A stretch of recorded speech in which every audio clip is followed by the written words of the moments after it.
ইবলিস শয়তান যখন জান্নাত থেকে বিতাড়িত হয়েছিল তখন সে আল্লাহর সঙ্গে চ্যালেঞ্জ করেছিল, ইজ্জাতিকাল্লাহু বিআন্নাহুম আজমাইন, হে আল্লাহ আপনার ইজ্জতের কসম খেয়ে বলছি আমি অবশ্যই আপনার ওই সমস্ত বান্দাদেরকে আমি পথভ্রষ্ট করেই আমি ছাড়বো।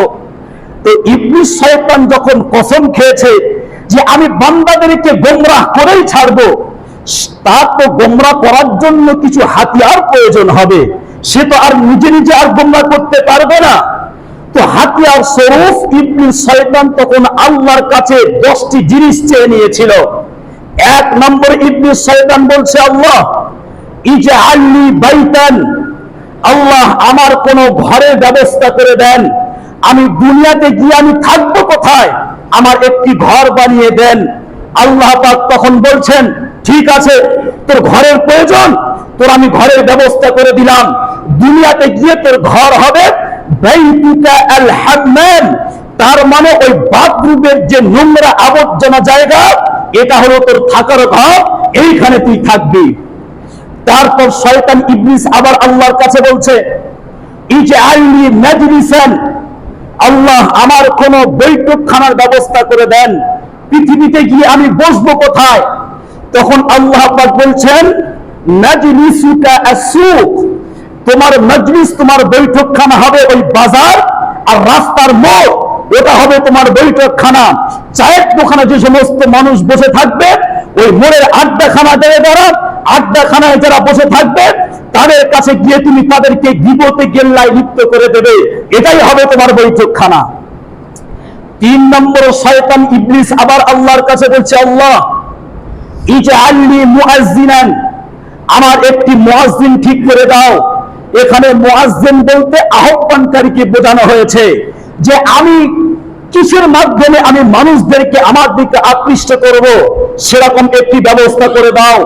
আল্লাহ পাক বলছেন, যা মুআজ্জিনুকা আল মিজমার, তোর মুয়াজ্জিন হলো তুই যে জিনিসের মাধ্যমে মানুষদেরকে নিজের দিকে আকৃষ্ট করবি সেটা হলো বাদ্যযন্ত্র।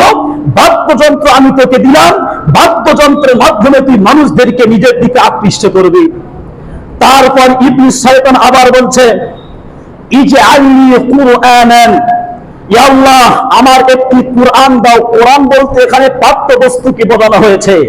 শয়তান আবার পড়তে চায়, বলছে আল্লাহ আমি পাঠ করব কি দুনিয়াতে গিয়ে, আমি পড়বো কি?